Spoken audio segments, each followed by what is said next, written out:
New York, 2024. Marcus Pritchard's father gave him one rule for their Christmas trip: do not open the vintage suitcase. It was locked. It was heavy. And it supposedly held his mother's sentimental things, the mother who'd abandoned him 20 years ago. Marcus never questioned it. Why would he? It was just a suitcase. But at the airport, the Transportation Security Administration has a different set of rules. And when they break the lock, they discover exactly what sentimental things his father has been hiding for 2 decades. Before we continue, I just want to say thank you for taking the time to hear my story. If you're comfortable, let me know where you're listening from and what time it is where you are. Now let me tell you the story. Maya Rodriguez had been working Transportation Security Administration checkpoints at John F. Kennedy International Airport for 7 years.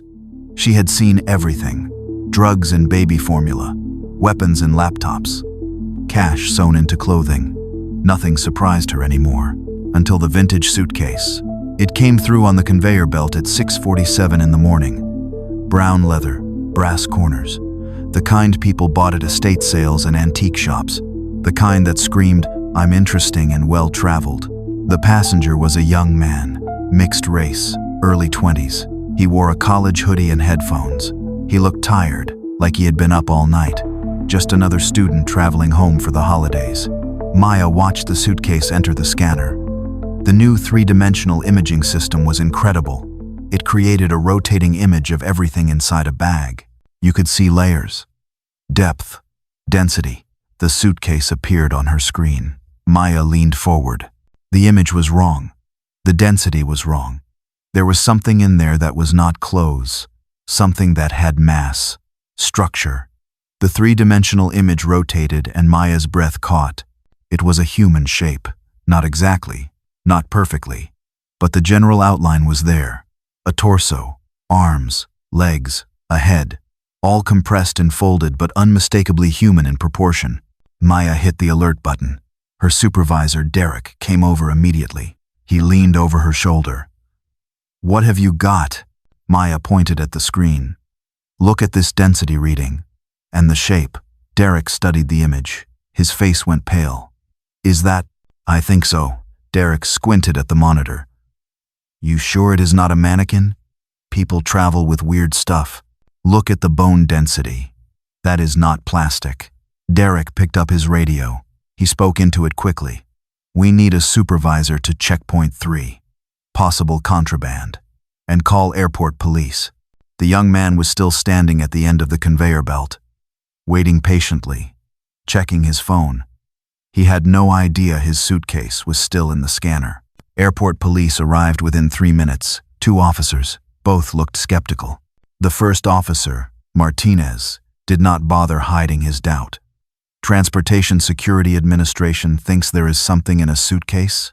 They got called for false alarms constantly. Derek showed him the scan. Martinez's expression changed immediately. He stepped closer to the screen. "Jesus. Is that a body? We need to open it." Away from passengers. They cleared the checkpoint, moved all the passengers to a different line. The young man was confused. He looked around nervously.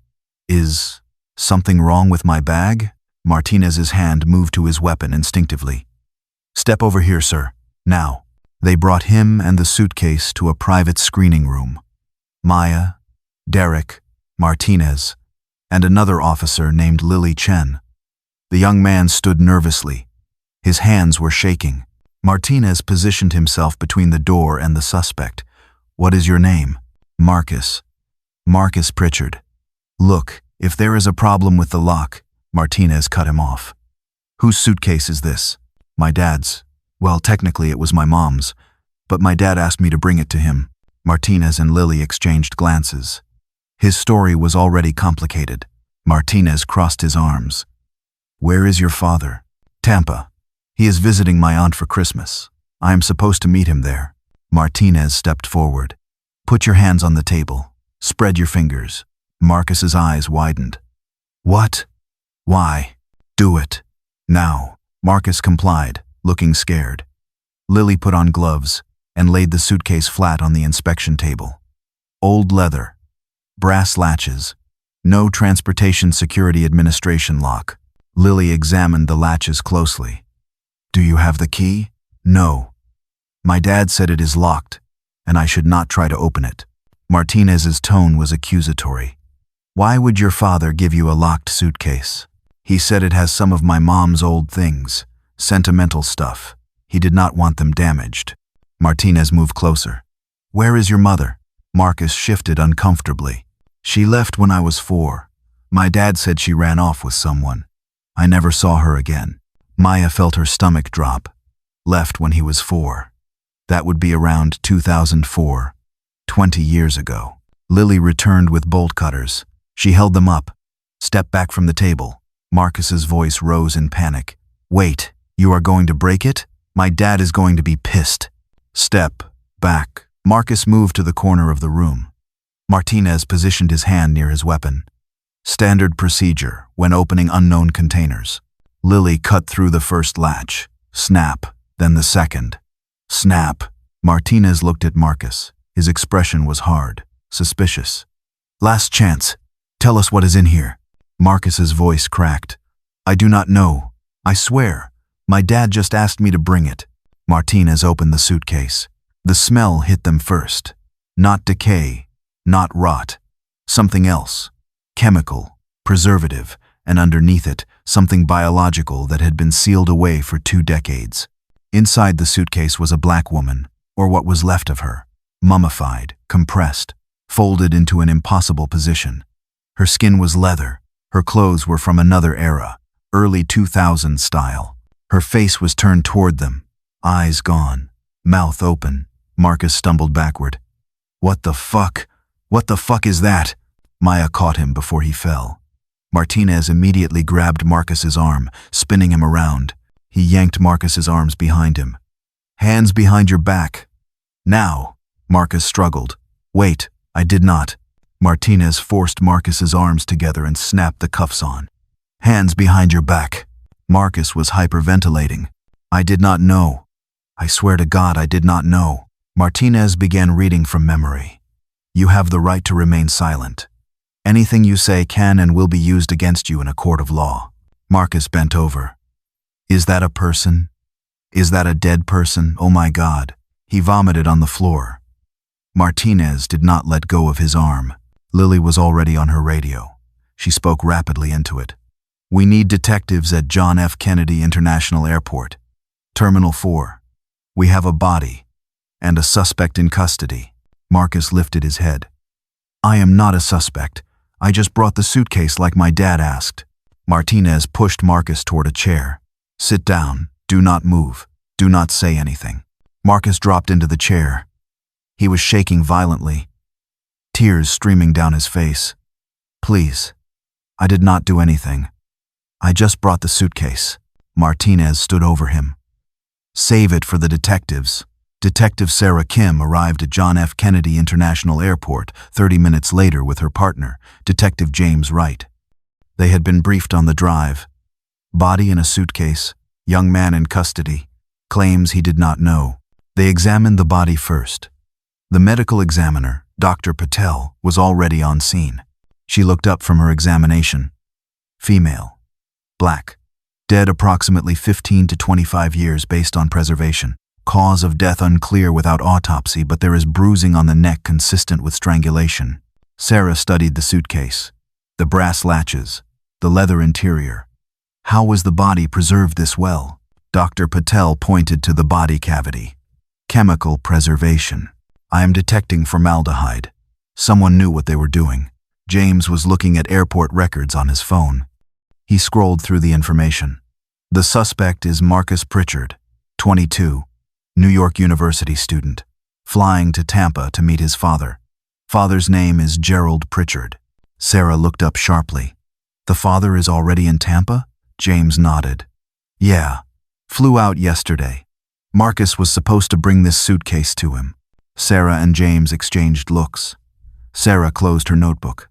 Let us talk to the son. Marcus was in an interrogation room, still handcuffed. He had been sitting there for 40 minutes. His face was pale, eyes red from crying. Sarah and James entered. Neither smiled. They sat across from Marcus and stared at him in silence for a full minute. Standard intimidation tactic. Finally, Sarah spoke. She leaned forward with her hands clasped. "I am Detective Kim. This is Detective Wright. You are in a lot of trouble, Marcus." Marcus looked up desperately. "I did not do anything. I did not know there was a body in there." Sarah slammed her palm on the table. "You were in possession of human remains. You were transporting them across state lines. That is a federal crime." Marcus flinched at the sound. "My dad asked me to bring the suitcase. I thought it was just my mom's stuff." James leaned forward with his arms crossed. "Your mom. The one who supposedly left 20 years ago. That is convenient." Marcus shook his head frantically. "What?" "No, she did leave. My dad told me." James cut him off with a harsh laugh. "Your dad told you a lot of things, apparently. Like to bring a suitcase full of human remains through airport security." Marcus's voice broke. "I did not know." Sarah slammed her hand on the table again. The sound echoed in the small room. "Stop lying. You expect us to believe you carried this suitcase, checked it as luggage, flew with it, and had no idea there was a body inside." Marcus was crying now. "Yes, that is exactly what happened." Sarah pulled out a report. "The suitcase weighs 63 pounds. You did not think that was heavy for old clothes and photos." Marcus's voice was shaking. "I did not weigh it. I just brought it like my dad asked." James stood up and paced behind Marcus. Classic interrogation technique: make the suspect feel surrounded. He stopped directly behind Marcus's chair. "Let me tell you how this looks, Marcus. You are 22 years old. Mixed-race kid. Black mother who supposedly abandoned you. White father. 20 years later, you are caught with your mother's body. Preserved. Hidden. You were 4 when she left. Old enough to remember. Maybe old enough to have seen something." Marcus tried to turn around. "I do not remember anything. I was a kid." James grabbed the back of Marcus's chair. "Or maybe you have known all along. Maybe you and your father have been in this together. Maybe you helped him hide her." Marcus was sobbing. "No, I did not even know she was dead." Sarah leaned in close. Her face was inches from Marcus's. "Your father is 73 years old. You really expect us to believe he folded a body into a suitcase by himself? Preserved it? Traveled with it for 20 years? Without anyone helping him?" Marcus could barely speak. "I do not know what he did. I did not help him." Sarah stood up abruptly. "Then explain why you are the one carrying the suitcase. Why you? Why not your father?" Marcus put his head down. "He said he could not check an extra bag. The airline has weight limits." James laughed. It was a cruel sound. He pulled up his phone. "That is your story? Weight limits? We checked the airline. Your father flew Spirit. They allow one free checked bag. He could have brought it himself. So why did he ask you?" Marcus put his head in his hands. "I do not know. I do not know why. Maybe he knew the scanners would catch it. Maybe he wanted me to take the fall. I do not know." Sarah circled the table slowly. "Or maybe you are lying. Maybe you knew exactly what you were carrying." Marcus looked up with desperate eyes. "I did not. I swear on my life I did not know." Sarah pulled out her phone. She held it up. "We are searching your father's house right now. We are going through your dorm room. We are pulling your phone records, your emails, your texts. If we find any evidence that you knew about this body, you are going to prison for the rest of your life." Marcus was crying now. Full, body-shaking sobs. "Please, please believe me. I just brought the suitcase. I did not know. My dad lied to me. He used me." James sat back down. He leaned forward aggressively. "If your father used you, help us prove it. Tell us everything." Marcus wiped his face. "I do not know anything. He just called me last week, asked if I could bring the suitcase to Tampa. Said he wanted to go through Mom's things with my aunt. I said yes. That is it. That is all I know." James stared at him without blinking. "You are not leaving this room until we verify your story. If you are lying to us, you are going to prison. Understand?" Marcus nodded frantically. "I am not lying. Please, you have to believe me." Sarah stood at the door. "We do not have to believe anything. You are the one in possession of a dead body. You are the suspect until we prove otherwise." She walked out without looking back. "Sit tight. Do not move. Do not call anyone. We will be back." They left Marcus alone in the room.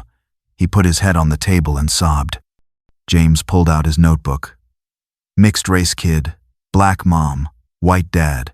Mom disappears when he is 4. 20 years later, he is caught with her body. That is a hell of a coincidence. Sarah pulled out her phone. "Let us check his story. Call Tampa Police Department. Have them pick up the father, and get a team to the father's house in Westchester. I want every inch searched." James started dialing. "What about the kid?" Sarah watched Marcus through the glass. "Keep him here. No lawyer yet. He has not asked for one. Let us see what we find before we decide if we charge him." James made the calls. Within an hour, reports started coming in. The search team at Gerald's house found Linda's room, preserved exactly as it was in 2004. Clothes, photos, makeup, everything. They found Gerald's basement workshop. Chemicals, formaldehyde, preservation supplies. Detailed notes on embalming and mummification techniques. They found receipts. Gerald had ordered preservation chemicals in December 2004, 5 days before Linda disappeared. Sarah studied the evidence photos on her tablet. The father planned this. He bought supplies before she died. James looked over her shoulder. "What about Marcus? Any evidence he knew?" Sarah swiped through more photos. "Nothing yet. His dorm room is clean. No chemicals, no suspicious materials. His phone records show one call from his father last week. Short call, 2 minutes. James made a note. "What did they talk about?" Sarah pulled up the phone records. "We will need a warrant for the content. But the timing matches Marcus's story." Father called. Asked him to bring the suitcase. Marcus agreed. James pulled up flight records on his phone. Gerald flew Spirit Airlines on November 6th. He could have checked 2 bags. Weight was not an issue. So why ask Marcus to bring the suitcase? Sarah thought about it. She paced the small observation room. Because he knew Transportation Security Administration was upgrading their scanners. He had been traveling with that suitcase for 20 years without issue. Then something changed. New technology. He could not risk bringing it himself. James nodded slowly. So he used his son. Sarah stopped pacing. As a shield. If Transportation Security Administration caught it, Marcus would be the one in custody. Not him. James looked through the glass at Marcus. The kid was still sitting with his head on the table, crying. He shook his head. If that is true, the kid is innocent. The father set him up. Sarah kept watching Marcus. Maybe, but we need to be sure. Let us run his background. Check everything. They spent the next 2 hours investigating Marcus. His childhood, his school records, his social media, his friends, his professors. Everything checked out. Marcus was a good kid. Good grades, no criminal record, no violence, no red flags. His friends described him as quiet, studious. He talked about his father often, always positively. Said his dad raised him alone after his mom left. Sarah closed her laptop. The kid does not know. He really thought his mother left. He believed his father's story. James looked at the evidence files. So we cut him loose? Sarah shook her head. Not yet. Let us get the father's statement first. See if the stories match. And keep the pressure on Marcus. He might remember something useful if he thinks we are still after him. Tampa Police Department had picked up Gerald at his sister's house. He was being held for questioning. Sarah called the Tampa detective handling it. She put the phone on speaker. What is Gerald saying? The Tampa detective's voice came through. Nothing. Lawyered up immediately. But when we mentioned the suitcase, he went pale. Asked if Marcus was okay. Seemed genuinely worried about his son. Sarah took notes. Did he admit to knowing about the body? The detective paused.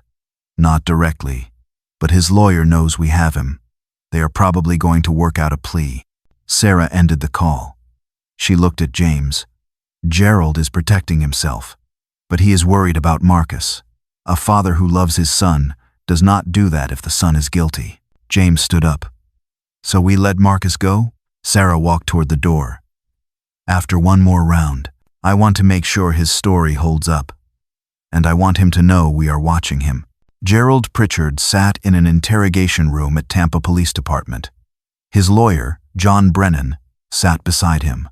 They had been waiting for 30 minutes when Sarah and James walked in. Sarah had flown to Tampa immediately after the last interrogation with Marcus. She wanted to see Gerald's reaction herself. She sat down across from him. Mr. Pritchard, I am Detective Kim, New York Police Department. This is Detective Wright. Gerald looked tired, scared. He wrung his hands together.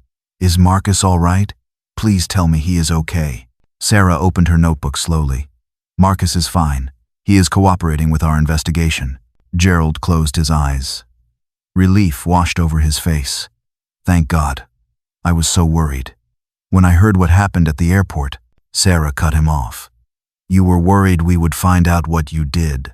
Brennan held up his hand. Detective, my client is not answering any questions without assurances. Sarah leaned back. Assurances of what? Brennan adjusted his glasses. That Marcus will not be charged. He did not know about the body. He is innocent. Sarah leaned forward. Her voice was sharp. How do you know Marcus did not know? Maybe he has been helping you for years. Maybe he has known all along. Gerald's face went pale. He started to shake his head. No. No. Marcus does not know anything. He is innocent, I swear. He just brought the suitcase because I asked him to. He had no idea what was inside. Sarah pulled out photos slowly. So you admit you knew what was in the suitcase? Brennan grabbed Gerald's arm. Do not answer that. But Gerald was not listening. He looked at the photos of the suitcase. Please, you have to understand. Marcus is a good boy. He did not do anything wrong. This is all on me. Sarah laid out more photos.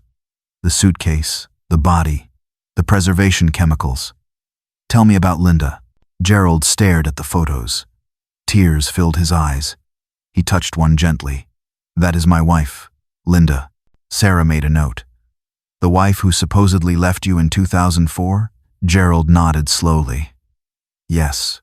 Sarah kept her voice neutral. Where did she go? Gerald's answer was too smooth. I do not know.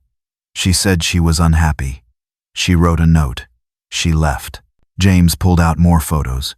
We searched your house. We found Linda's room, exactly as she left it. We found your workshop, all the chemicals, the notes on preservation. Gerald's hands trembled. I kept her room the same for Marcus, so he could remember her. The chemicals were for a hobby, taxidermy. Sarah watched him carefully. Taxidermy. And you just happened to order them 5 days before your wife disappeared. Gerald nodded too quickly. Yes, that is right. It was a coincidence. James leaned forward.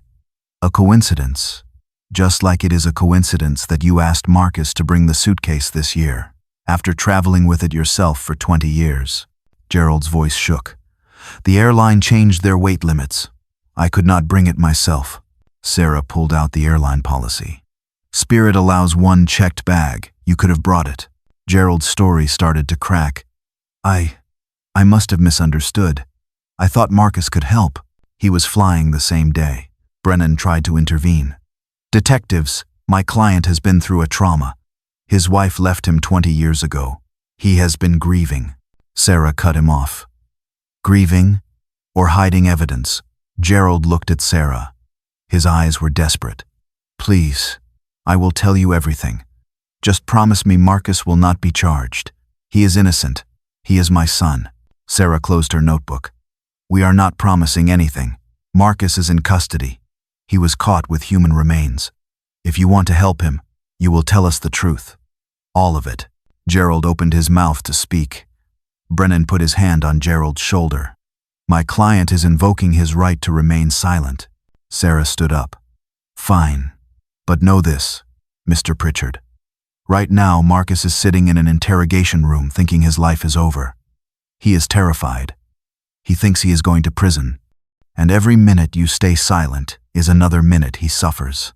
If you really love your son, you will tell us what happened. Gerald started to cry. Please, he did not know. I swear he did not know. Sarah walked to the door. Then prove it. She left the room. Gerald sat there, sobbing while Brennan tried to calm him down. James followed Sarah out. You think he will crack? Sarah watched through the one-way glass.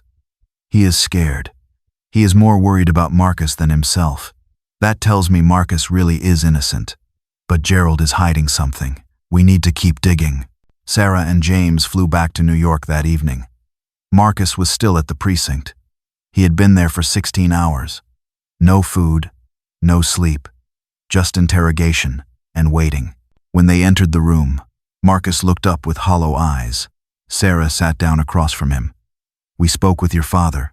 Marcus leaned forward desperately. What did he say? Did he tell you I did not know? James remained standing. He said a lot of things. Some of it does not add up. Marcus's face fell. What do you mean? Sarah pulled out her notebook. Your father claims the chemicals in his basement were for taxidermy. That he ordered them before your mother left. That it was all a coincidence. Marcus nodded frantically. That is what happened. He had a hobby. He told me about it. Sarah watched him carefully. When did he tell you about this hobby? Marcus paused.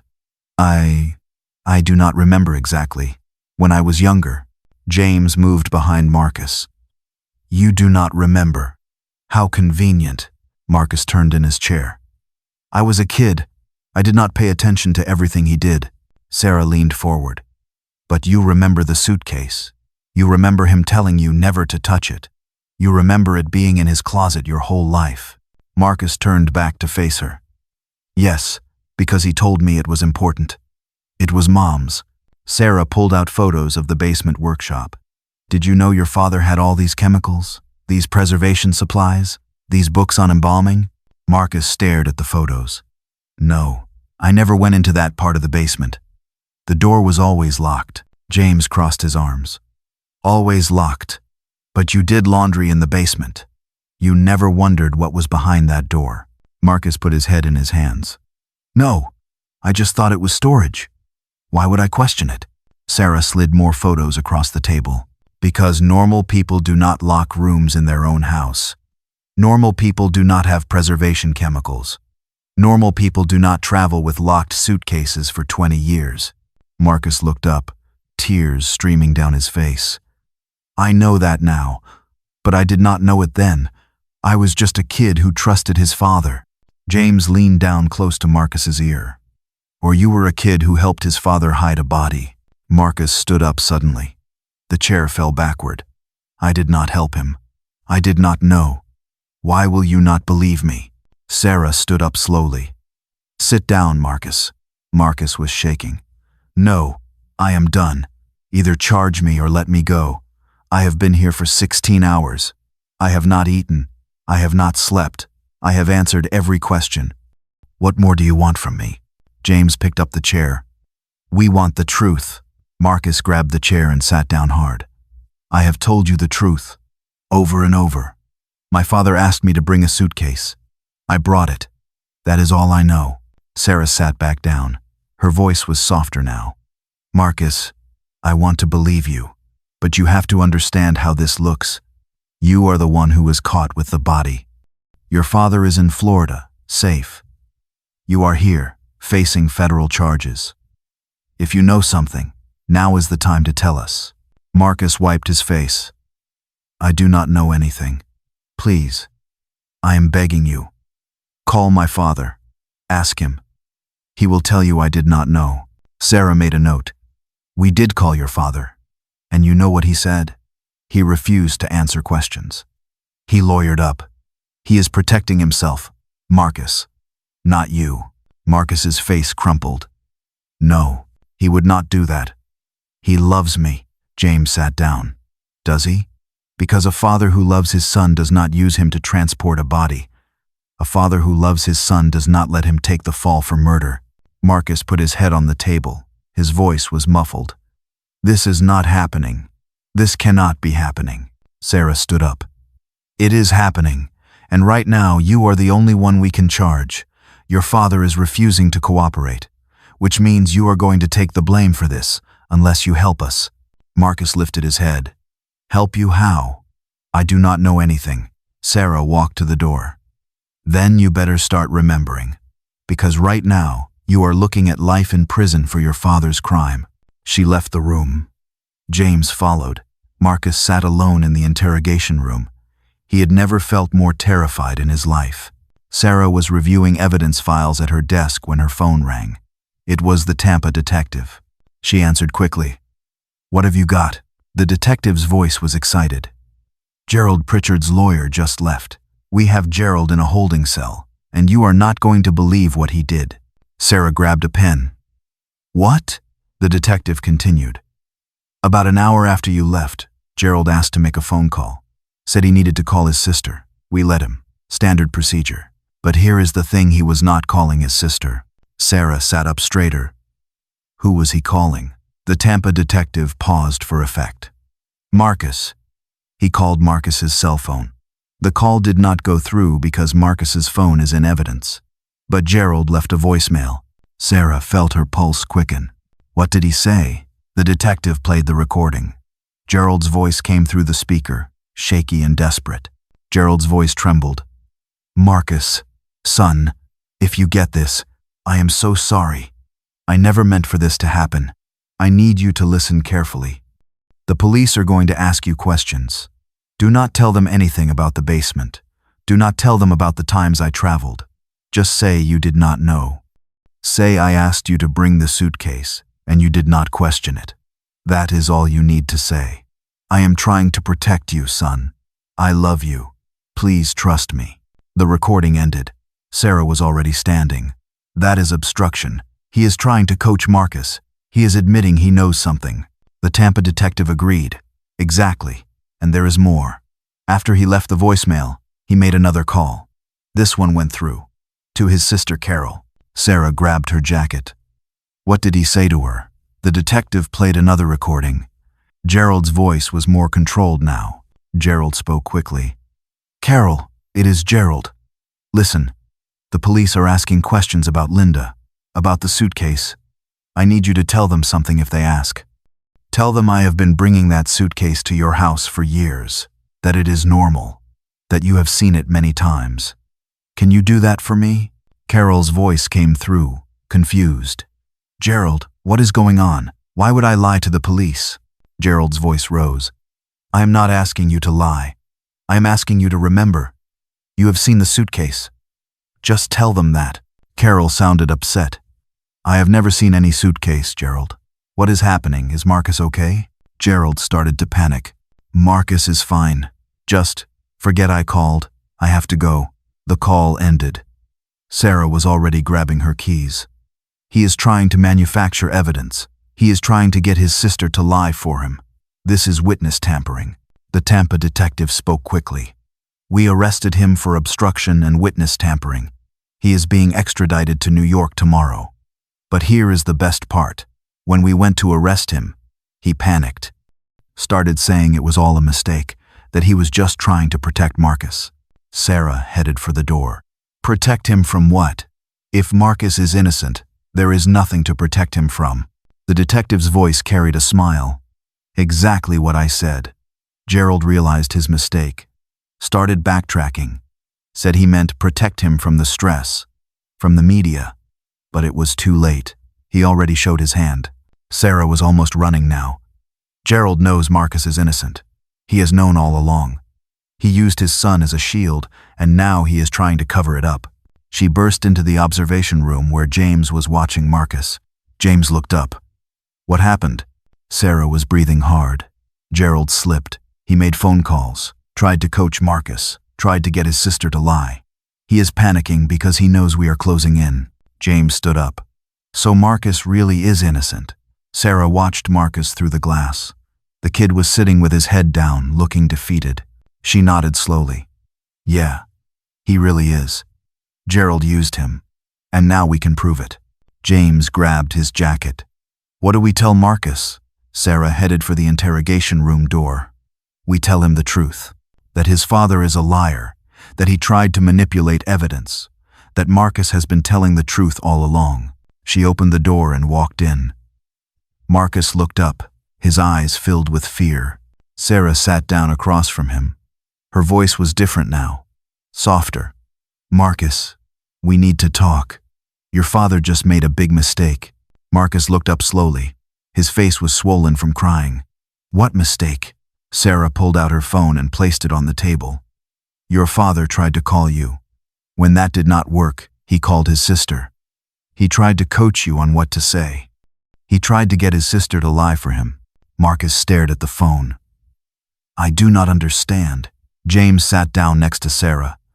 "We are going to play you the recordings. But first, you need to know something. Everything you told us checks out. Your story is consistent. Your dorm room is clean. Your friends confirm you had no idea about any of this. We believe you are innocent." Marcus's eyes widened. Tears started falling again. "You believe me?" Sarah nodded. "Yes, we believe you. Your father used you. He knew the new airport scanners would detect the body, so he asked you to carry it. He used you as a shield." Marcus put his face in his hands. His whole body shook. "He used me. My own father used me." Sarah let him cry for a moment. Then she spoke gently. "Marcus, I need you to listen to these recordings. They prove your father knew what was in the suitcase. They prove he was trying to cover it up." She played the first voicemail. Gerald's shaky voice filled the room. Gerald's recorded voice played. "Marcus, son, if you get this, I am so sorry. I never meant for this to happen. I need you to listen carefully. The police are going to ask you questions. Do not tell them anything about the basement. Do not tell them about the times I traveled." Marcus's face went white. "The basement? What is in the basement?" Sarah paused the recording. "We searched your father's house. He has a workshop in the basement, full of preservation chemicals, embalming supplies, notes on mummification. He has been planning this for years." Marcus shook his head. No. He said that was for taxidermy. He said." James interrupted. "He lied, Marcus. The chemicals match what was used to preserve your mother's body. The timeline matches. He ordered them 5 days before she died." Sarah continued the recording. Gerald's voice kept going. Gerald's voice continued. "Just say you did not know. Say I asked you to bring the suitcase and you did not question it. That is all you need to say. I am trying to protect you, son. I love you. Please trust me." The recording ended. Marcus was staring at the table. His voice was hollow.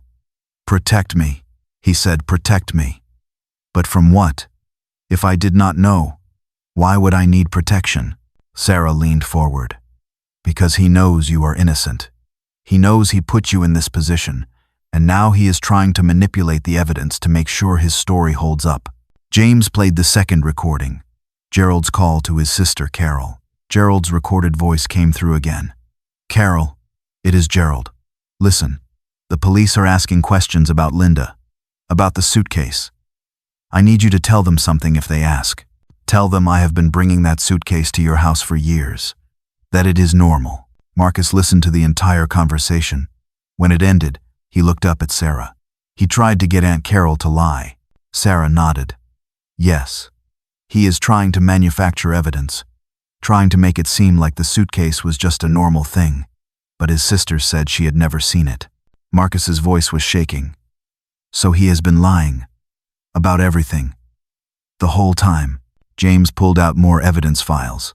"We have flight records showing your father traveled to Tampa 47 times in the last 20 years, always with checked luggage, always the same weight.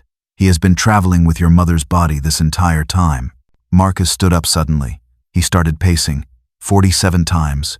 He took her everywhere, and I had no idea. I thought she left us. I thought she abandoned me." Sarah stood up slowly.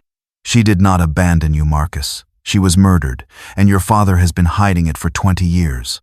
Marcus stopped pacing. He turned to face them. "What happens now?" Sarah moved closer to him. "Now we arrest your father for murder, and you are free to go. You are not being charged. You are a witness, not a suspect." Marcus collapsed back into the chair. "Free. I am free." James pulled out paperwork. "We need you to stay in New York. We need you available for when we build the case against your father. Can you do that?" Marcus nodded slowly. "Yes, I will do whatever you need. I want him to pay for what he did. To my mom. To me. Sarah reached out and touched his shoulder briefly. I am sorry we were so hard on you. We had to be sure. Marcus looked up at her. I understand. You were doing your job. I looked guilty. Sarah pulled her hand back. You did, but you are not guilty. Your father is, and we are going to prove it. 3 days later, Cheryl Washington flew to New York. Sarah picked her up at LaGuardia Airport and drove her to the precinct. Cheryl clutched her purse tightly. Is he here? Marcus? Sarah kept her eyes on the road. Yes, he is nervous. He has never met anyone from Linda's side of the family. Cheryl's voice was bitter. Gerald kept us apart. I tried. Right after Linda disappeared, I called him, begged to see Marcus. He said it would confuse the boy. That Marcus needed stability. I had no legal rights. Gerald was his father. Sarah pulled into the parking garage. Cheryl, I need to warn you. Marcus has been through hell. He was interrogated as a suspect. We thought he might be involved. He was scared, traumatized. Cheryl turned to look at Sarah. Her eyes widened. You thought he killed Linda? Sarah turned off the car. He was caught with the body. We had to consider all possibilities. Cheryl's voice rose. But he was 4 when she died. Sarah faced her directly. We know that now. But we had to investigate. We had to be sure. Cheryl took a deep breath. She opened the car door. That poor boy. He discovers his mother's body. And then you accuse him of murder? Sarah got out of the car. We did not accuse. We questioned. There is a difference. And once we verified his story, we cleared him. We did our job, Cheryl. Cheryl slammed the car door. I know. I am sorry. I am just angry. At Gerald. At the system. At everything. They walked into the precinct together. Marcus was waiting in a conference room. He stood when Cheryl entered. They stared at each other. Marcus had Linda's eyes, her nose, her mouth. Cheryl brought her hand to her mouth. She started crying. She walked toward him slowly. You look just like her. Marcus did not know what to do. He stood stiffly as Cheryl crossed the room. She hugged him tightly. He stood frozen at first, then his arms came up slowly to hug back. Cheryl pulled back to look at him. I am sorry. I should have fought harder. I should have found you. Marcus's voice was quiet. I did not know you existed. Dad never mentioned you. They sat down across from each other. Sarah left them alone, closing the door behind her. Cheryl pulled out photos from her purse. Old photos of Linda. She spread them on the table. This is your mom. When she was young. In Atlanta. Marcus picked up one photo carefully. He stared at it.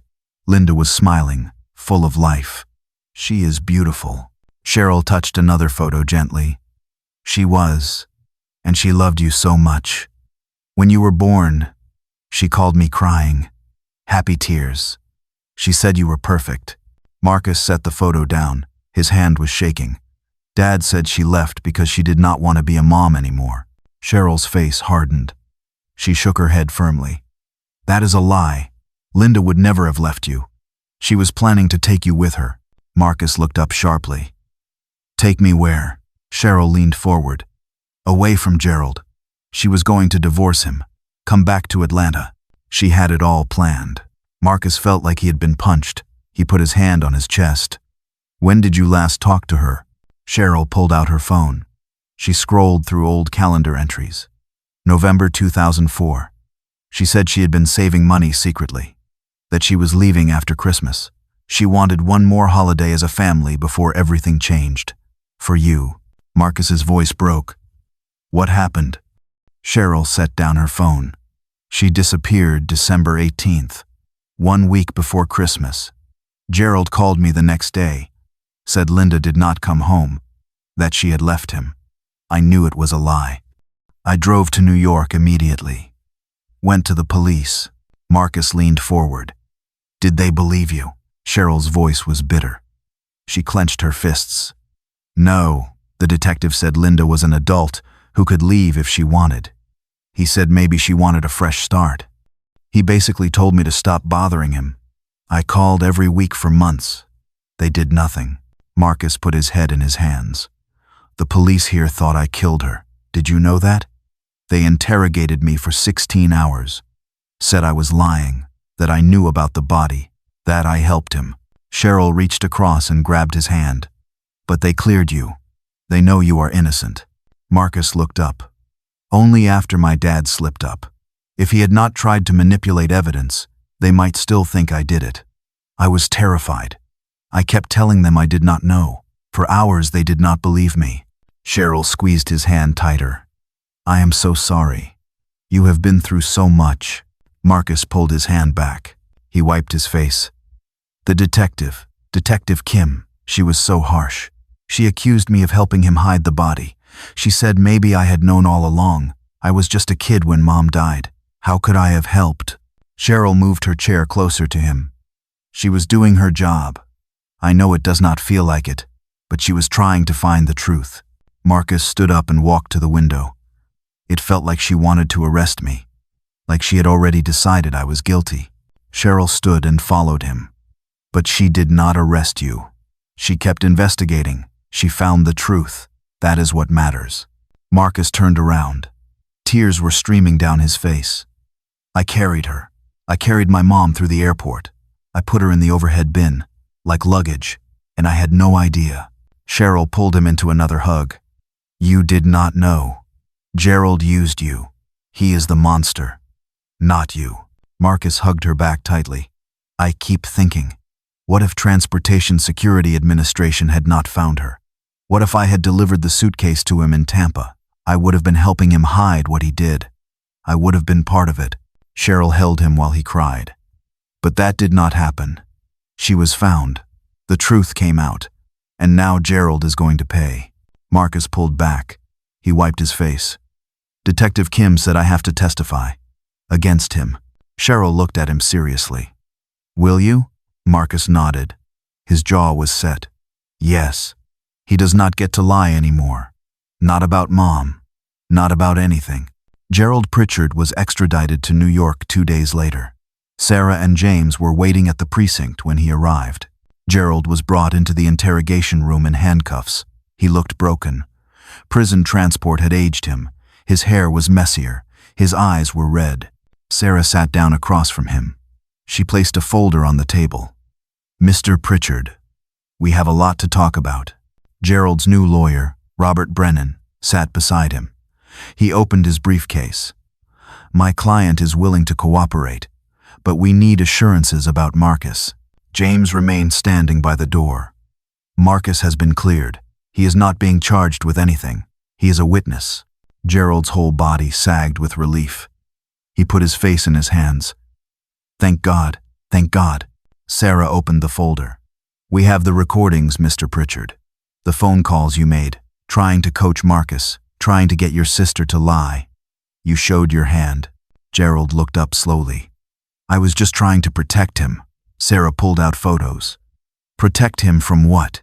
If Marcus did not know about the body, he did not need protection. Gerald started to cry. He wiped his eyes roughly. He did not know. I swear he did not know. I never told him. I never let him see. James moved closer. So you admit you knew what was in the suitcase? Brennan tried to intervene. Detective. Gerald held up his hand. He stopped Brennan. No. No more lies. I am done lying. He looked at Sarah. Yes, I knew. I have always known. It was Linda, my wife. Sarah leaned forward. Tell us what happened. Gerald took a shaky breath. He clasped his hands together. December 18th, 2004. Linda said she was leaving me. Taking Marcus. She had been planning it for months. Saving money. Talking to lawyers. James pulled out a chair and sat down.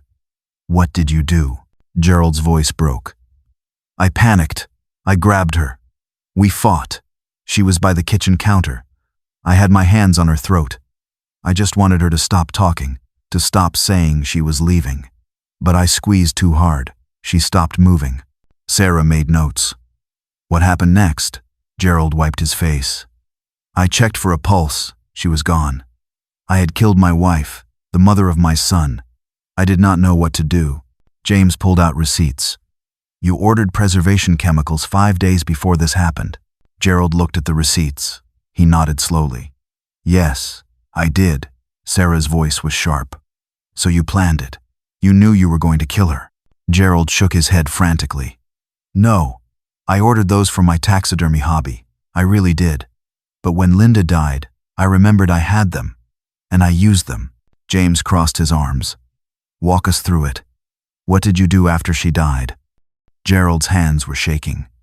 I went to the basement, got the chemicals. I tried to preserve her body. I did not know what I was doing. I just followed instructions I found online. It took hours. Sarah pulled out photos of the suitcase. And then you put her in the suitcase. Gerald nodded. It was her favorite, that vintage brown leather one. She bought it at an estate sale, loved antique things.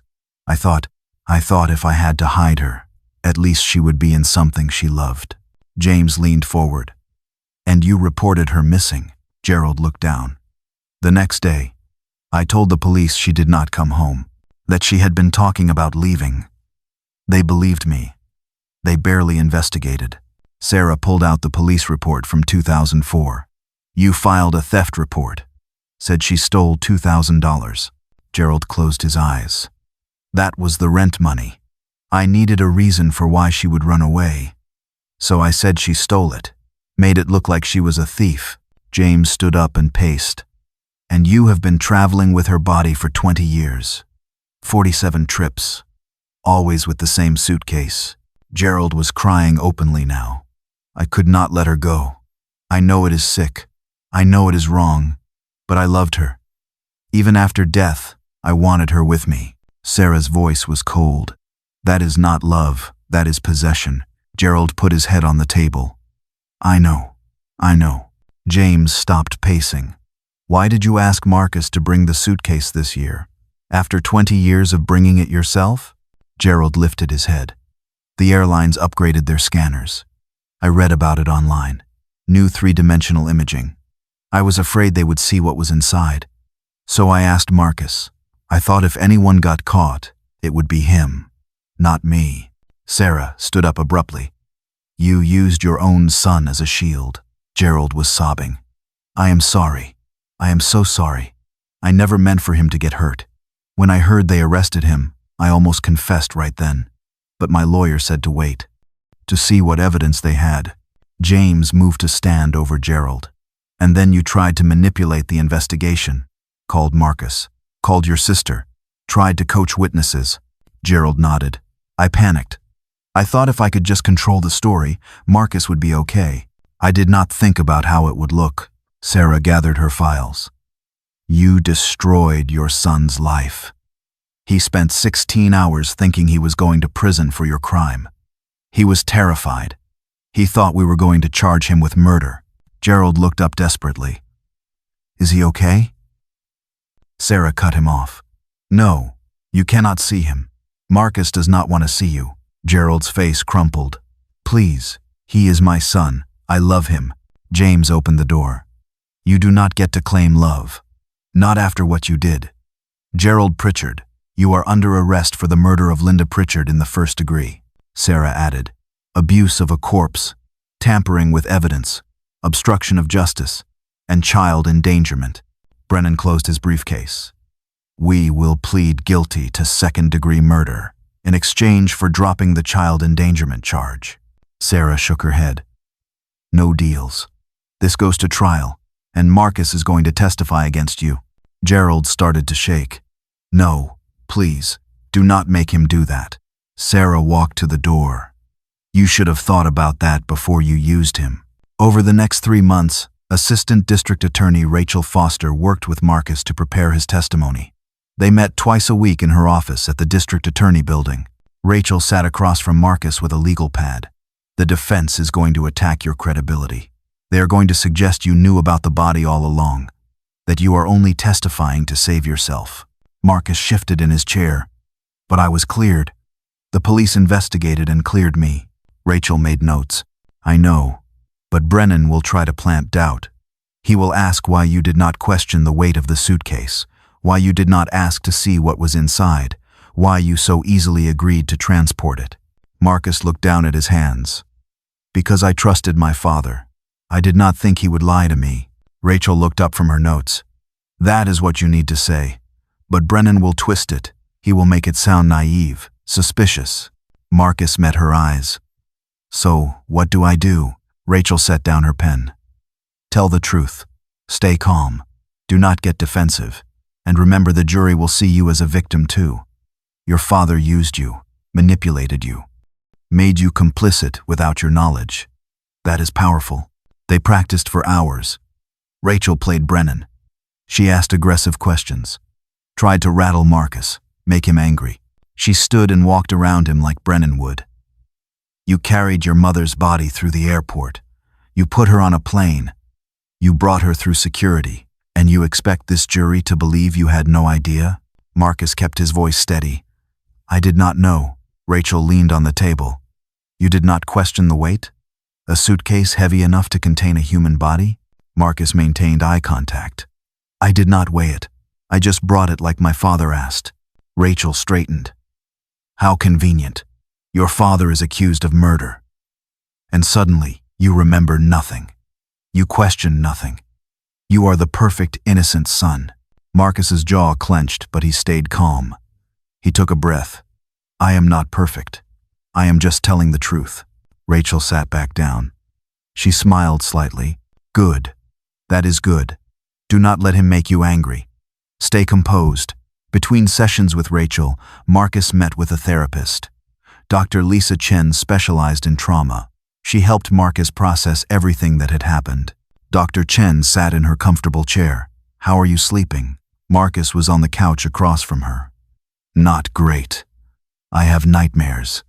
About the suitcase. About opening it. About seeing her face. Dr. Chen made a note. That is normal. You experienced severe trauma. Discovery of a body. Especially your mother's body. And then being interrogated as a suspect. That is layers of trauma. Marcus picked at the couch fabric. I keep thinking about the interrogation. Detective Kim did not believe me. She thought I was lying. She looked at me like I was a murderer. Dr. Chen leaned forward. How does that make you feel? Marcus looked up. Angry, scared, ashamed. Dr. Chen's voice was gentle. Ashamed of what? Marcus's voice broke. Of looking guilty. Of being the one holding the suitcase. Of not knowing what my father was. Dr. Chen set down her notepad. Marcus, you were a child when your mother died. You trusted your father. That is what children do. You are not responsible for his crimes. Marcus shook his head. I know, but I still feel guilty. Like I should have known. Should have seen the signs. Dr. Chen leaned back. What signs? Your father was careful. He hid the evidence. He created a narrative that everyone believed. Even the police in 2004 believed Linda left willingly. You were not the only one who did not see the truth. Marcus was quiet for a moment. He stared at his hands. Detective Kim told me I am lucky, that a lot of young black men get charged even when they are innocent, that I could have gone to prison. Dr. Chen watched him carefully. How did that make you feel? Marcus's voice was hollow, scared, angry, but also grateful. She did not just charge me and move on. She investigated. She found the truth. Not everyone would have done that. Dr. Chen tilted her head. You are very understanding toward the detectives who interrogated you. Marcus looked up. They were doing their job. I looked guilty. I was the one with the body. They had to investigate me. Dr. Chen made another note, but it was still traumatic. Being accused, being suspected. Marcus nodded. Yeah, it was. But I understand why it happened. And I am grateful they did not stop there. They kept looking. They found out my father lied. That is what matters. Dr. Chen put down her pen. You have developed a very mature perspective on this. That is healthy. Marcus's voice was small. I do not feel mature. I feel like a kid who just found out his whole life was a lie. Dr. Chen spoke softly. That is also normal. Marcus, you are going to carry this for the rest of your life. The discovery, the interrogation, the trial. But you are strong. You will get through it. Marcus looked at her desperately. Will I? Some days I do not feel strong. I feel broken. Dr. Chen leaned forward. Broken things can be repaired. You are getting help. You are processing your trauma. You are moving forward. That is strength. Marcus nodded slowly. I have to testify in 2 months. I have to sit in a courtroom and tell everyone what happened. And he will be there, watching me. Dr. Chen's voice was firm. Your father. Marcus's voice was barely a whisper. Yes. I have not seen him since the arraignment. I do not know if I can look at him. Dr. Chen stood and moved to sit beside him. You do not have to look at him. You can look at the jury, at the prosecutor, at your aunt. You do not owe him anything. Marcus wiped his eyes. I know, but part of me still loves him, or loves who I thought he was. Does that make me weak? Dr. Chen put her hand on his shoulder briefly. No, that makes you human. May 15th arrived. The trial began. The courtroom was packed. Media, activists, community members. Cheryl sat in the front row wearing purple. Marcus sat next to her, looking pale but determined. Gerald sat at the defense table with Robert Brennan. He had lost weight in jail. His suit hung loosely. He looked frail, broken. When he saw Marcus, tears filled his eyes. Marcus stared straight ahead. Judge Martinez called the court to order. She banged her gavel once. We are here for the trial of Gerald Pritchard, charged with murder in the 1st degree. Is the prosecution ready? Rachel Foster stood. She smoothed her jacket. Yes, Your Honor. Judge Martinez turned. Is the defense ready? Brennan stood slowly. Yes, Your Honor. Judge Martinez gestured. Proceed with opening statements. Rachel approached the jury. She made eye contact with each juror. Ladies and gentlemen, this case is about control. About a man who killed his wife rather than let her leave. Linda Pritchard was 42 years old when she died. She was a social worker, a mother, a sister. She was planning to divorce her husband, to take her son and start a new life, and Gerald Pritchard could not allow that. Rachel picked up photos of Linda from the evidence table. She held them up for the jury to see. On December 18, 2004, Gerald strangled Linda to death. He did not call 911. He used chemicals he had ordered 5 days earlier. He preserved her body. He folded her into a suitcase. He locked it, and then he traveled with his wife's remains for 20 years. The jury looked horrified. Several jurors shook their heads. Rachel continued. Gerald reported Linda missing. He told their 4-year-old son that mommy ran away. He played the grieving husband. And 20 years later, when new airport scanners threatened to expose him, he used his own son to transport the body. He made Marcus carry his mother through security, without knowing, without consent. Rachel paused. She let that sink in. When Transportation Security Administration found the body, police suspected Marcus. They interrogated him for 16 hours. They thought he might be involved, because that is how it looked. A young man carrying his mother's remains. But Marcus was innocent. He was a victim, used by his father, manipulated, made complicit in a crime he did not know about.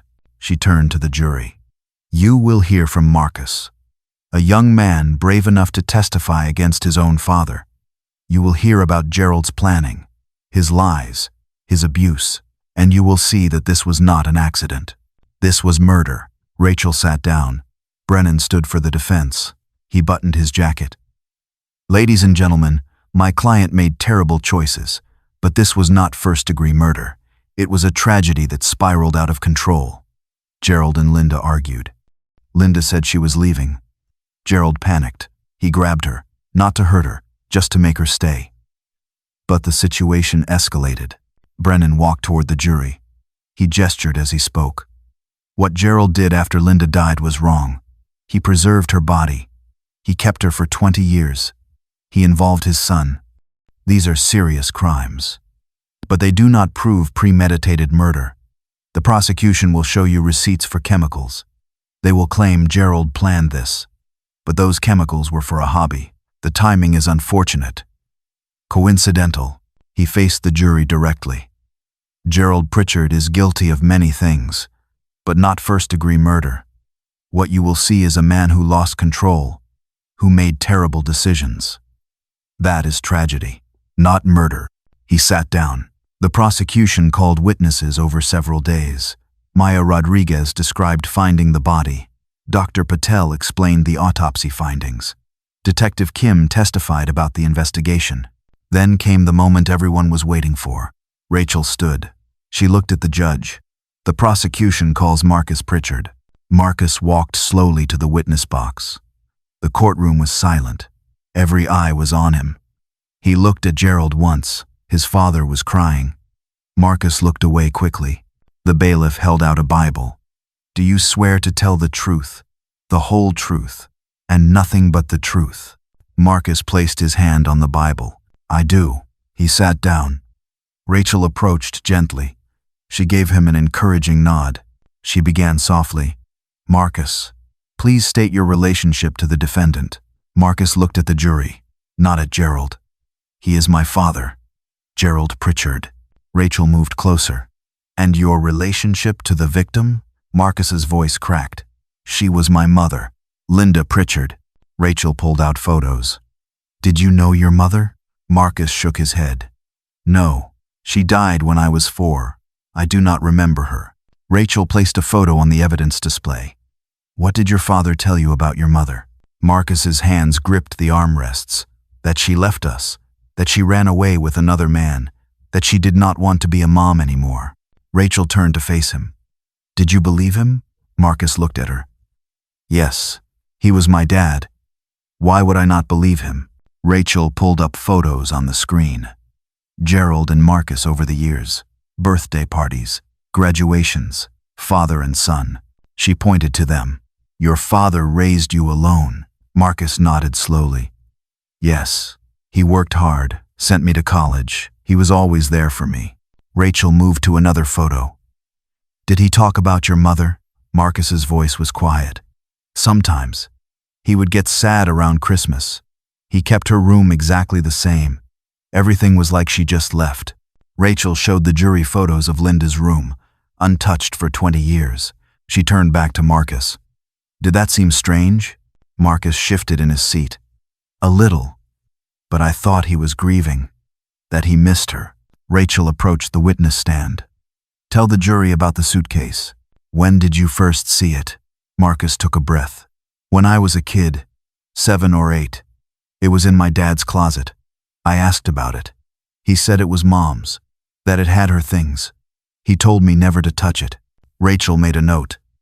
"Did you?" Marcus shook his head firmly. "No. He was serious about it." Rachel pulled out phone records.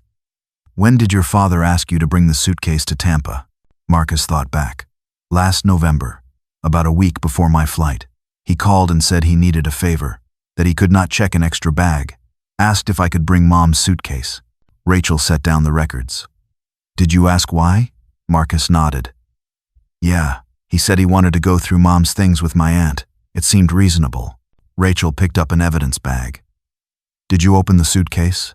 Marcus looked at it. "No, it was locked." Rachel turned to the jury. "What happened at the airport?" Marcus took a shaky breath. His voice trembled. "I checked the suitcase, went through security. Then Transportation Security Administration pulled me aside, said they needed to inspect it. When they opened it," Rachel waited. "What did you see?" Marcus's eyes filled with tears. "A body. My mother, all folded up. I did not know. I swear I did not know." Rachel gave him a moment. "What happened next?" Marcus wiped his eyes. "The police came. They handcuffed me. They thought I did it, that I killed her." Rachel paused. She let the jury see his emotion. "How did that make you feel?" Marcus looked at the jury. "Terrified. I kept telling them I did not know. They did not believe me. Detective Kim interrogated me for 16 hours. She said maybe I was lying, that maybe I had been helping my father. I thought I was going to prison." Rachel nodded. "But you were not charged." Marcus shook his head. "No. They investigated. They checked my story. They searched my dad's house. They found the chemicals, the evidence. and they realized I was telling the truth, but only after my father made a mistake. Rachel pulled out the phone recordings. What mistake did your father make? Marcus looked at Gerald finally. He tried to call me, tried to coach me on what to say, tried to get my aunt to lie for him. That is when the detectives knew. That is when they believed me. Rachel faced the jury. Marcus, why are you testifying today? Marcus looked at Gerald. His voice was strong now. Because what he did was wrong. He killed my mother. He lied to me my whole life. He used me to hide his crime. And then he let me get interrogated for 16 hours. Let me think I was going to prison. He does not get to lie anymore. Rachel nodded. Thank you, Marcus. She sat down. Brennan stood for cross-examination. He approached Marcus carefully. He spoke gently. Marcus, you love your father, do you not? Marcus's voice was flat. I did. Brennan moved closer. He was a good father to you? Marcus looked down. I thought so. Brennan pulled out photos. He raised you alone, worked hard, sent you to college. Marcus nodded. Yes. Brennan held up the photos. And now you are testifying against him. That must be difficult. Marcus looked up. It is. But it is the right thing to do. Brennan set down the photos. He paced in front of the witness stand. You carried this suitcase through the airport, put it on a plane, checked it as luggage, and you expect the jury to believe you had no idea what was inside. Marcus met his eyes. I did not know. Brennan stopped pacing. The suitcase weighed 63 pounds. You did not think that was heavy? Marcus kept his voice steady. I did not weigh it. I just brought it. Brennan's voice rose. How convenient. Your father is accused of murder, and suddenly you remember nothing. You questioned nothing. You are the perfect, innocent son. Marcus's jaw clenched, but he stayed calm. I am not perfect. I am just telling the truth. Brennan leaned on the witness stand. You claim you did not know, but you were in possession of the body. You were the one carrying it. Is it not possible you knew more than you are saying? Marcus's voice was firm. No, I did not know. My father lied to me. He used me, and I am here to make sure everyone knows what he did. Brennan stepped back. No further questions. Marcus stepped down. He walked back to his seat next to Cheryl. His hands were shaking, but he had done it. He had testified. He had told the truth. Gerald watched his son with tears streaming down his face, but Marcus did not look at him again. The trial lasted 3 more weeks. Gerald did not testify. Brennan advised against it. The recorded confessions were too damaging. On day 21, both sides gave closing arguments. Brennan approached the jury box. He spoke earnestly. Ladies and gentlemen, Gerald Pritchard is guilty of terrible things, but not premeditated murder. He lost control during an argument. He panicked. He made catastrophic decisions. But that is not first-degree murder. He walked along the jury box. The chemicals? He ordered them for a hobby. The timing is unfortunate but coincidental. The preservation? An act of desperate grief. The travel? A sick man unable to let go. These are crimes, but they are not planned murder. He returned to his seat. Rachel stood for the prosecution's closing. She walked to the evidence table. She picked up the receipts for preservation chemicals. She held them up. Gerald ordered chemicals 5 days before Linda died. He strangled her for several minutes, long enough to fracture her hyoid bone. He preserved her body using those chemicals. He put her in a suitcase. He locked it. He reported her missing with a false story. And he traveled with her for 20 years. Rachel set down the receipts. The defense wants you to believe this was panic, that Gerald made bad decisions in grief. But panic does not last 5 days. Panic does not involve online research about preservation. Panic does not mean taking 47 trips with a body. She picked up the phone, recording transcripts. And when Gerald thought he would be caught, what did he do? He tried to manipulate witnesses. He tried to coach his son. He tried to get his sister to lie. That is not grief. That is consciousness of guilt.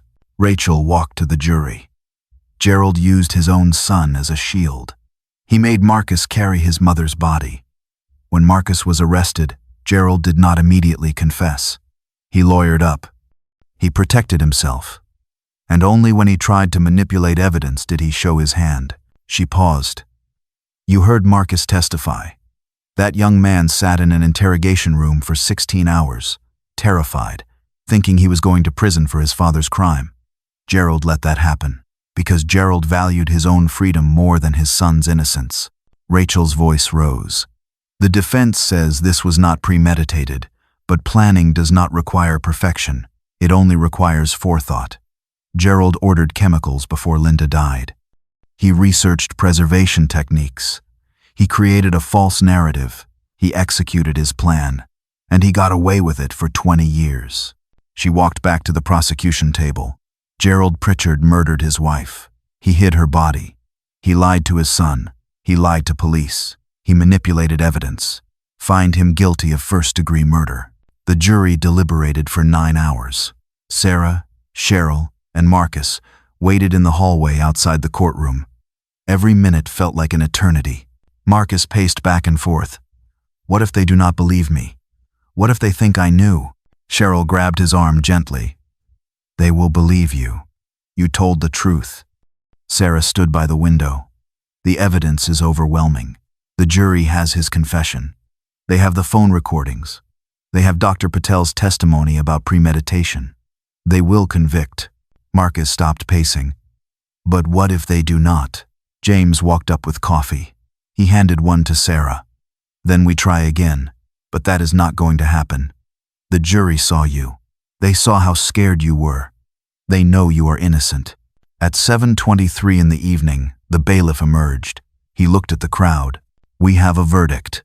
Everyone filed back into the courtroom. The jury entered. Their faces were grim. The foreperson was a middle-aged black woman. She did not look at Gerald. Judge Martinez addressed her. Has the jury reached a verdict? The foreperson stood. She held a piece of paper. Yes, Your Honor. Judge Martinez nodded. On the charge of murder in the first degree, how do you find? The foreperson read from the paper. We find the defendant, Gerald Pritchard, guilty. Cheryl gasped. She grabbed Marcus's hand. Marcus closed his eyes. Relief washed over his face. Judge Martinez continued. On the charge of abuse of a corpse, how do you find? The foreperson looked at Gerald. Guilty. Judge Martinez made notes. On the charge of tampering with evidence, how do you find? Guilty. Judge Martinez looked up. On the charge of child endangerment, how do you find? Guilty. Judge Martinez thanked the jury. She banged her gavel. Sentencing is scheduled for June 15th. Mr. Pritchard will remain in custody until that time. Gerald sat motionless. His face was blank. When deputies approached, he looked at Marcus one last time. His eyes were pleading. Marcus stared back. No tears, no emotion, just a cold, hard look. Gerald was led away. His shoulders were shaking. He was sobbing. Outside the courthouse, Rachel gave a statement to the media. She stood at the microphone. Today, justice was served for Linda Pritchard. Gerald Pritchard was found guilty of first-degree murder. This verdict says that domestic violence will not be tolerated, that missing black women will not be forgotten, and that killers will be held accountable. A reporter pushed forward. What about Marcus? He was initially suspected. Do you think the police handled that correctly? Rachel chose her words carefully. Marcus was in possession of human remains. Police had a duty to investigate him thoroughly. They did so. Once they verified his innocence through evidence, specifically when Gerald attempted to manipulate witnesses, they cleared him and focused on the real perpetrator. The system worked. Another reporter called out, Marcus, how do you feel? Marcus stepped forward. Cheryl stood beside him. Being suspected was the most terrifying experience of my life. I spent 16 hours thinking I was going to prison for something I did not do. But I understand why it happened. I looked guilty. The detectives had to investigate me. What matters is that they did not stop there. They kept looking for the truth, and they found it. A reporter shouted, Do you forgive your father? Marcus's expression hardened. His voice was firm. No, he killed my mother. He lied to me. He used me. He let me be interrogated for 16 hours while he tried to save himself. I will never forgive that. Another reporter. What will you do now? Marcus looked at Cheryl. I am changing my major. Criminal justice. I want to help find other missing women. Other people like my mom who were ignored by the system. June 15th arrived. The sentencing hearing. Marcus sat with Cheryl. Both wore purple. Gerald was brought in. He looked broken. Prison had destroyed him. His hair was completely white now. His hands shook. Judge Martinez entered. Everyone stood. She sat. Everyone sat. She reviewed her notes. Mr. Pritchard, you have been found guilty of murder in the first degree, abuse of a corpse, tampering with evidence, and child endangerment. Before I impose sentence, does the victim's family wish to speak? Cheryl stood. She walked to the podium. She unfolded a paper but then set it down. She spoke from her heart. She looked at Gerald. You stole 20 years from my family. You killed my sister. You made me believe she abandoned me. You kept me from my nephew. You lied to everyone. Her voice shook with anger. And when the police found Linda, you let Marcus take the fall. You let your own son be interrogated for 16 hours, handcuffed, accused, terrified. What kind of father does that? She pointed at him. I will tell you what kind. A coward. A selfish, cruel coward who values his own freedom over his son's innocence. She sat down. Judge Martinez turned to Marcus. Mr. Pritchard, do you wish to speak? Marcus stood. He walked to the podium slowly. He looked directly at Gerald.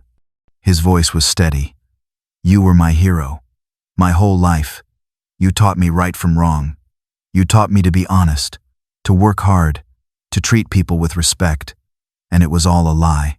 He gripped the podium. You killed my mom. You lied to me every single day for 20 years. You made me carry her body through an airport. And when I got caught, you let me think I was going to prison. His voice rose. The police interrogated me for 16 hours. They thought I was a murderer. They thought I helped you. I was terrified. I was crying. I was begging them to believe me. And you know what you were doing? You were in Florida, lawyering up, protecting yourself. Not me. You. Marcus's hands were shaking. You could have confessed immediately. You could have told them I was innocent. But you did not. You let me suffer. You let me be handcuffed and accused and treated like a criminal. All so you could try to get away with it. He took a breath. I hope you spend every day in prison thinking about what you did. To Mom. To me. To our family. You destroyed everything. And for what? Because you could not let her go. That is not love. That is evil. Marcus walked back to his seat. He sat down. He did not look at Gerald again. Gerald was sobbing. He wiped his face. He tried to speak, but no words came out. Judge Martinez spoke. Her voice was cold. Mr. Pritchard, I have rarely seen such calculated cruelty. You murdered your wife. You hid her body for 20 years.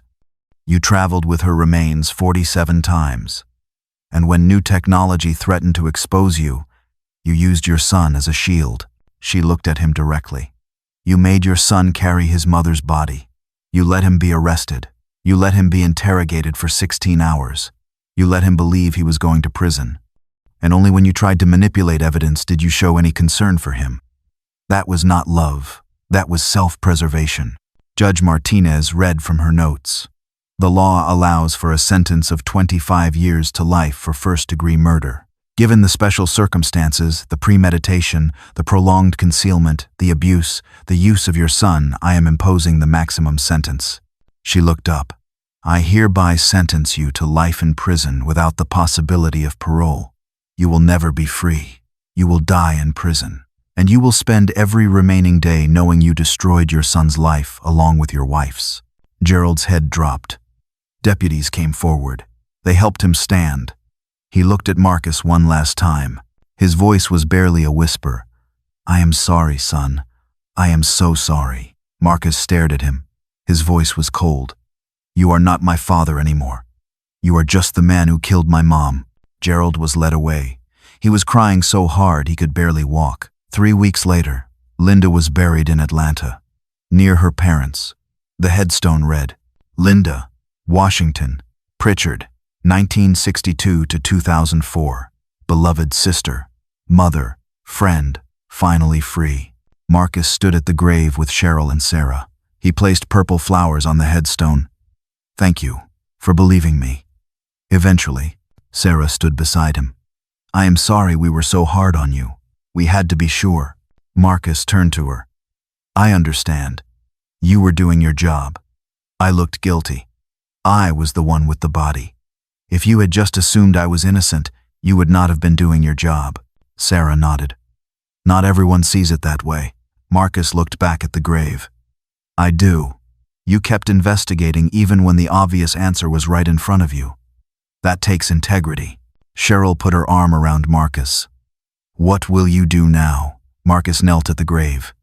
"Finish school, study criminal justice, help other families like ours. Mom wanted to help people. I am going to do that for her."